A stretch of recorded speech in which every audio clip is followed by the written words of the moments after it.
Like little niggas out, big niggas out. I knock all that shit, nigga. They touching that ground, nigga. When I hit them, they touching that floor. Don't ask me about Crawford, because that motherfucker ain't in my division.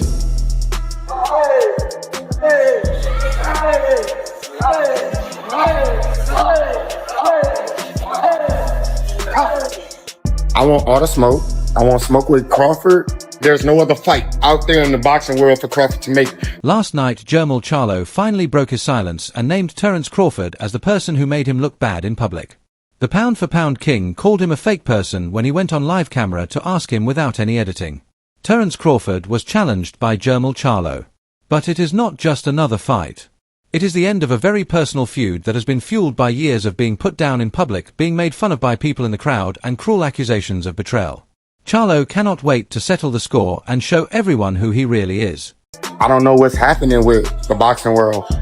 It was like right after my era with the Canelo shit, it was like I started to watch boxing change, and I got my little distance, and I thought that it was important for me to just focus strictly on my family and my kids and my life and my future. And I'm M's. I got hella M's because I was knocking them niggas out before they was even boxing. They started boxing. All these boxers that's really. I'm in the third generation of boxing, right? I was fighting when Mayweather was fighting. I was fighting when De La Hoya was fighting. I fought on Bernard Hopkins on the court. Throw me some motherfucking hearts, because half of you niggas ain't never did that. Even if you listening, y'all gotta remember that. I fought when my coach Juan Guzman fought. Yeah. I fought on his undercard. Yeah.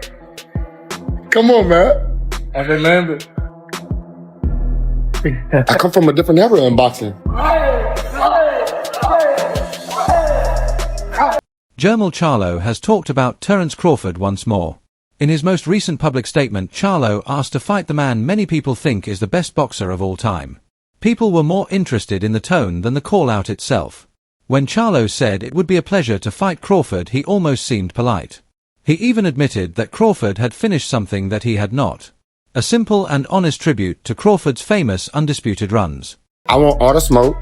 I want smoke with Crawford. I want all the smoke. Give me the best shit. I'm in shape. I train. My lifestyle is on the move. Everything is great. So why the fuck would I want the best, man? What y'all talking about, dog? I don't got time to be playing with none of these people with these promotionals and all of these shits. I'm with the old school boxing. I'm following all of the Muhammad Ali Act and all that shit. I mean, man, whatever. Y'all want to change shit? Change. If they gave me an offer for Crawford, and me and Crawford, I talked to him one time. I'm excited. I'm so.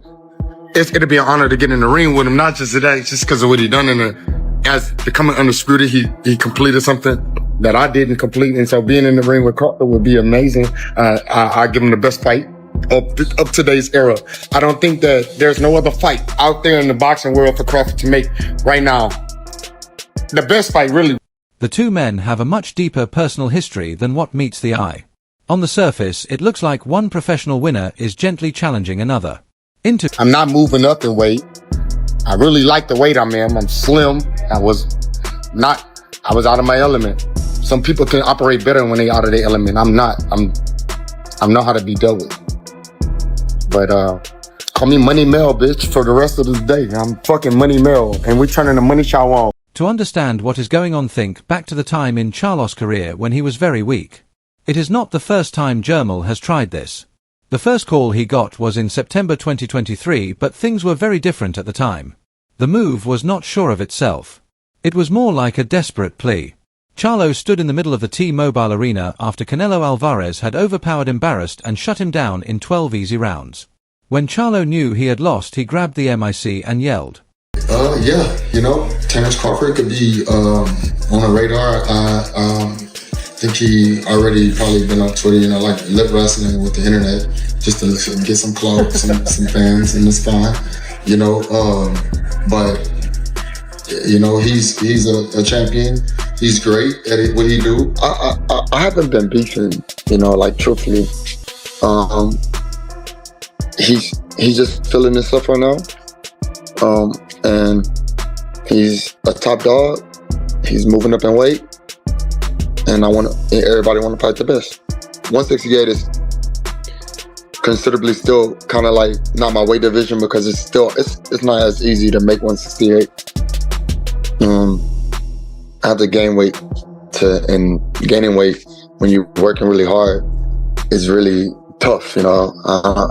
You can easily walk around at 168, you know. So I'm definitely not the naturally bigger fighter. So 168 is not my weight division. I think I would have to see him in a different weight. The most shocking thing was that Terence Crawford was sitting right next to the ring and watched the whole embarrassing thing happen. He saw the loss happen. He could hear the call. And his response was not to get ready for a fight in the future. It was meant to hurt Charlo. Right away, Crawford went on social media to openly criticize Charlo's effort level against Canelo, making fun of his performance in front of the whole boxing world.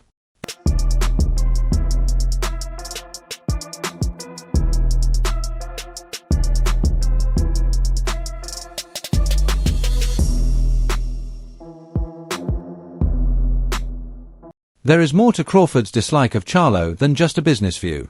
It is very deeply emotional. When a reporter later asked Crawford directly if he got the feeling that he did not like Jermell, he answered quickly and coldly. He did not think twice. Then he told her what the real problem was, which led to an attack on Charlo's character. Crawford said that Jermell is a fake person whose whole attitude is an act.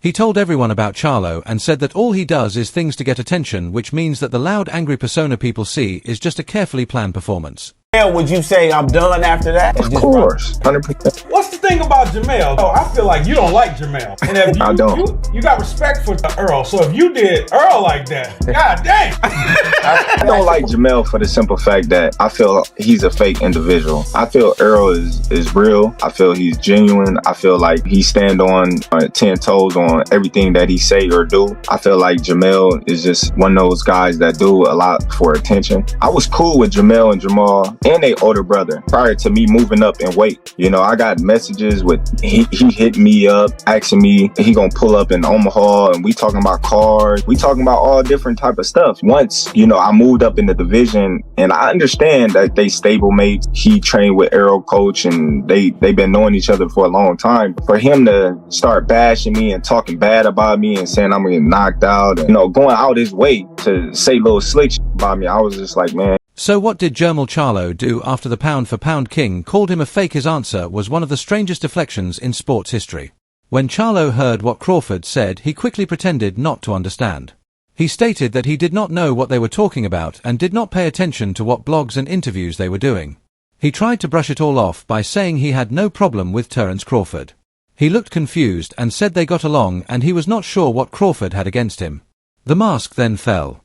The small doubt that Charlo had quickly turned into pride. He did not pay attention to Crawford and said he was a superstar on a whole different island and told him he had no reason to worry about a fighter who is not even in his weight class right now. At the end, he said that he did not want to fight anyone or anything. Crawford ain't did shit in 154. How y'all want him to fight me? I'm telling you, I'm trying to become undisputed right now. How are we talking about somebody that ain't even fought in the division? How do he just jump from there to there? Like, what connection do he got to this world? Where that tall, lanky motherfucker at? Maybe I'll be the shot caller and make the decisions on who I want to fight next. And Pandora, go fight somebody else. I don't know. Crawford, go fight. Y'all fight each other. I'm busy. Motherfucker, I'm busy. When he fighting again? Shit. When the fuck is he fighting again? Like, who the fuck he fought last? Like, I don't even know nothing about the kid. Don't ask me about Crawford, because that motherfucker ain't in my division. Like, we talking about a 147 pounder that was a 140 pounder. We need to fucking I get it. He won the undisputed, right? At 147 and 140. This shit is different when they get down to 147. 147, 154, 160, 68. This shit is different. On the other hand, Crawford had already explained what was really going on. So his rejection only made things worse when you think about how things were not always this way. Charlo's comment that he did not know what Crawford's problem was seemed so fake. Crawford thinks that this anger comes from feeling betrayed deeply. He said that he used to get along with Jermell and his twin brother Jermell. They were nice. What they did was talk. Crawford says that his personal victory was a turning point. He says that Jermell's attitude changed a lot when he moved up in weight and faced the Charlos and their stablemate Errol Spence directly in the same division. The cool person he knew went away. Crawford says that Jermell started judging him, talking badly about him and whispering things about him behind his back all of a sudden. Crawford thought it was a stupid move. This is what a fake friend did who was never really there. Fight one of the Charlo brothers. That's true, or both of them. Yeah, man. Is that still real? He's a groupie. You know what I mean? Like, talk your shit, bud. I just feel like ever since I moved, and they was cool. You know what I mean? I'm still cool with Jermell. Jermell's still cool people, but Jermell, like, dude, just like weird. Like, he always angry. He always yelling. He always, you know, doing some off the wall psycho type stuff. But what is it between y'all two? How did that happen? That's what I'm about to tell you. Okay. You know, when I moved up in weight, and soon as I called out Spence and my name was being involved in Spence, he act like that was his fiance or something. You know, he felt as if Earl couldn't speak for herself. He was, oh, Earl Spencer do this, Earl Spencer do that, and you too little, and Lions, and it's Texas. Even worse, Crawford uses Charlo's biggest flaw against him, which makes things even worse. When Crawford talked about Errol Spence Jr., with whom he had a terrible and memorable fight, he called him a real person at the same time. Crawford said that Spence was honest and true. The person he had fought was more respected by him than the person he had been friends with. I'm not in competition with the Terence Crawford ring walk. I know that's what everybody's trying to get the answer to. Came out with Miss Eminem. That was some bad shit. Like, I ain't gonna front. That's some cool shit. And it's gonna be hard to beat that. He win. That's not my world. We don't get paid for that anyways. But I almost had like Lil Wayne or something. I had some people I've been in contact with. So we shall see. Crawford can stop anybody. I'm not saying he can't. He's going to, but he can't. This comparison was meant to hurt Jermell by making him look like the only fake part of their friendship in the past. Crawford was saying that good people like Spence are good even in war. Charlo, on the other hand, only lies. This story about real versus fake is very important, and everyone in the fighting world knows it. Jermell Charlo, he calls out Terence Bud Crawford. I want all the smoke. I want smoke with Crawford. There's no other fight out there in the boxing world for Crawford to make right now. I remember after Jermell Charlo took on Saul Canelo Alvarez, before Terence Crawford did the magnificent beating Saul Canelo Alvarez, right after that, Terence Crawford, he showed his disinterest in fighting Jermell Charlo. But now Jermell Charlo is saying, yo, give me Bud, you know, he deserves it.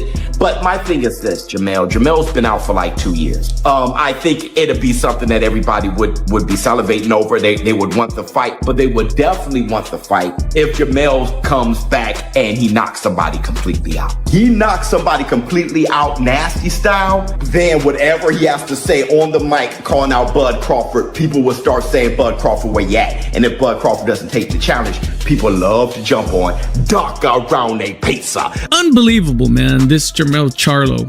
I can't believe he's even asking for a fight like that. This is a man who fought, you know, his last fight was Saul Canelo Alvarez was in 2023, and now it's 2025, October 2025, and he's calling out Terence Crawford, the biggest name in boxing. Why should you get that? Analyst Greg Hackett warned Charlo in a recent interview that he is in a do-or-die position. He said that what makes the fight so interesting is Charlo's poor showing against Canelo. Hackett's warning was harsh. Charlo must not look this bad again. The boxing world will think he is a fake if he loses to Crawford after being embarrassed by Canelo. This will show that he was not that good. Turkey, get turkey money. Turkey money, hey man, where the turkey money at? What time the turkey money? Fucking money is money. Nigga, I don't give a fuck who giving it. I'm not here to fight for y'all, like, what y'all want me to do and shit. Like, nigga, I'm doing me. Got my career. Fought 38 times. Got had wins and losses and knocked a lot of motherfuckers out. And I'm the Kobe Bryant. You heard it? Y'all see it? Of boxing and where I'm at. So what y'all mean? Plan for the mega fight with you and Crawford for 150. If we can make it at that weight division, I mean, whatever weight division I'm at, if wherever we still boxing at the same time, let's do it. I'm down to fight any one of these motherfuckers. I ain't here for the money. I'm here to win. You know what I'm saying? Straight up, the money already here, and I got it already, and it's gonna come. More gonna come. But why would I get in the ring over, an injury? There is more going on here than just money. It is to keep his whole legacy alive. Hackett remembers Crawford grabbing himself while slamming Spence, looking at Charlo and saying, "You are next." The bad blood is an added bonus.